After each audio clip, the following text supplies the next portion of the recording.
Two ballot initiatives have education groups competing against one another. Proposition 30 and 38 would both raise money for schools, but only one can win. KMIR-6's Jessica Flores breaks down the measures in tonight's Decision 2012 Red, White, and Blue coverage. Jessica. Both propositions want to help close a several billion-dollar shortfall in education funding, but each takes a different path to do that. And that's where some of the confusion starts. Voters are left to decide which plan is better for schools.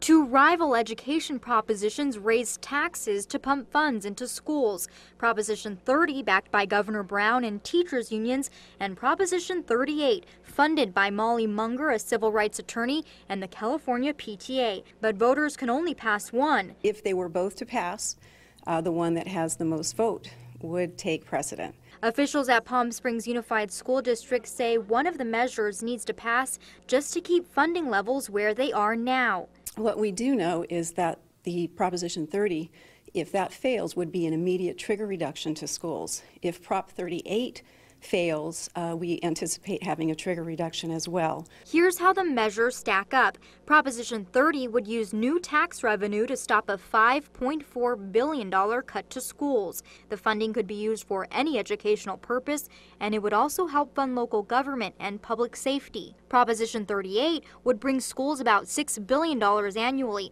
$1,000 per student. The revenue is allocated to fund specific programs. It must be used on K-12 services, early child education, and to repay the state debt. And here's how the measures raise taxes. Proposition 30 would raise the sales tax for 4 years, and it raises the income tax for 7 years, but just on Californians making more than $250,000 a year.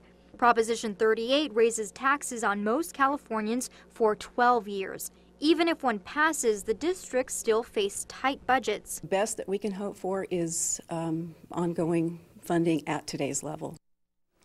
Districts across the valley have already faced losing tens of millions of dollars over the past 5 years, and district officials say they stand to lose millions more if the governor cuts funding for the next year.